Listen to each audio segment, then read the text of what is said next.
forcing customers to pay the return shipping is definitely the right move because there's no alternative.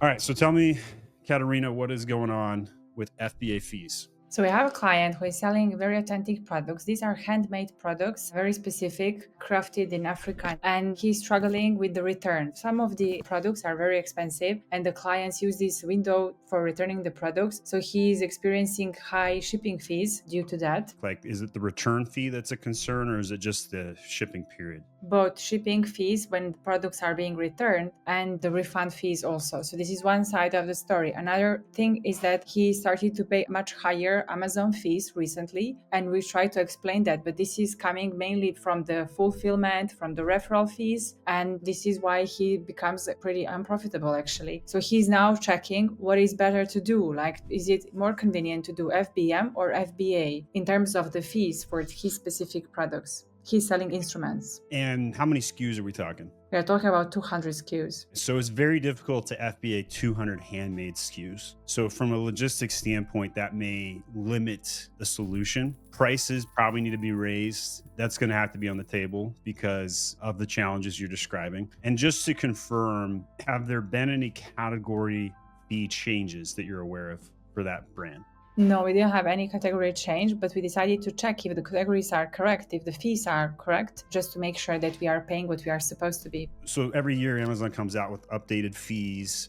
So you have to pay attention if all of a sudden they moved you from 8% referral fee to 15, for example, which could have happened to somebody in clothing, for example. Musical instruments, I'm not really aware of any changes. I don't think there will be any, but I'm just asking the right questions to investigate the challenge. With the prognosis of 200 SKUs, I would probably say you're going to want to FBA some of them, but not very many. Probably, if I had to guess, less than 15. And it will most definitely be the best sellers. There's a variety of reasons for that. Obviously, the Prime badge and increasing sales and all of the standard things you would expect to hear from why you should go Prime or FBA, and not necessarily the fee reasons for that methodology. I doubt there's going to be a big difference between fees between FBA and FBM based on the type of product. Thing that would be curious to me is the return settings. On FBM, there should be a way to force the customer to pay the return shipping. Could, in theory, pretty much shut down all returns. What's the average price point of one of these items? Well, they vary from like $50 to $500. We found a way to enroll the program of handmade products, which is allowing you to authorize the returns. Basically, you're going to authorize everything. There is no like negotiation with the customer. But the thing is that the customer is going to receive this message that if he returns the product, he's going to bear the shipping fees. Yes. And that can lead to some negative reviews,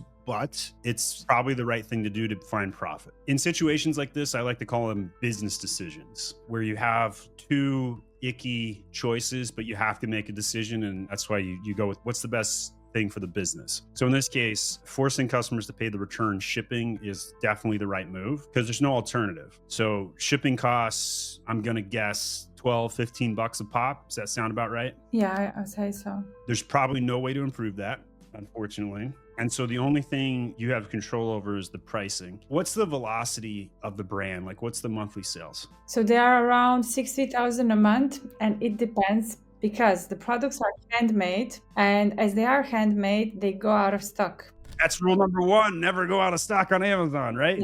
Yes. Difficult.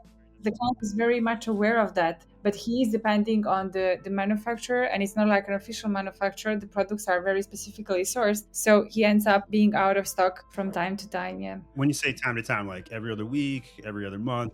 Some products are full year round in stock, but some other products they're like 3 months in stock and then 1 month out of stock, and then they're back in stock, and they are 3 months out of stock because they are traveling from all over the world and so on. So it's very unpredictable. Are you preventing stockouts from on the same item from happening again, or is it repeat on the same item? So it was like once in a year last year that the product went out of stock, but previous records are showing more often also, like previous years. One single stockout event should trigger a massive order, if at all possible. And also raising the prices to prevent the stockout. These are things that you can do to cope with the situation, right? It's a unique brand. Not very many brands have these criterias Most of the problems you've talked about today, pricing is going to be the easiest solution. Raising prices for margins, raising prices to prevent stockouts, raising prices due to the shipping fees. And because it's a musical instrument versus a commodity item where if you raise something 10%, you fall off a cliff. On a musical instrument that's so unique like this that nobody can get anywhere else, chances are you raising $5, $10, 20% price increase,